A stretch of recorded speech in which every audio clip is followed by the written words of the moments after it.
out of that confederacy will rise this one great world ruler called the little horn or the Antichrist. And so they will make a covenant with the Antichrist, the final ruler of the revived Roman Empire. But he's a liar. He's vile, right out of the pit of hell.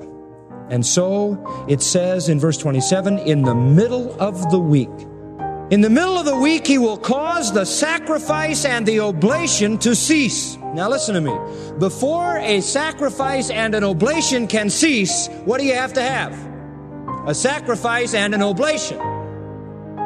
Now before you have a sacrifice and an oblation, what do they have to have? A temple.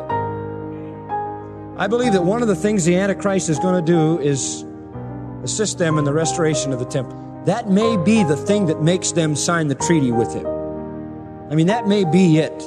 They may be so overawed at his ability to pull off that. And by the way, when he is mentioned in the 6th chapter of Revelation, it says he comes conquering and to conquer with a bow. And I've always thought it was interesting that he has a bow but no arrows. And it seems as though he conquers by peace. He is a statesman unequaled. His mouth speaks great things. But he has forces behind him that intimidate. But he seems to be able to negotiate the right things for Israel. Security in the land, a temple in the land, and he lets them have their worship.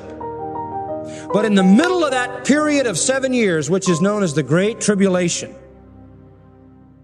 he stops the whole thing. And in its place, he brings an overspreading of abominations. And he turns the temple into desolation.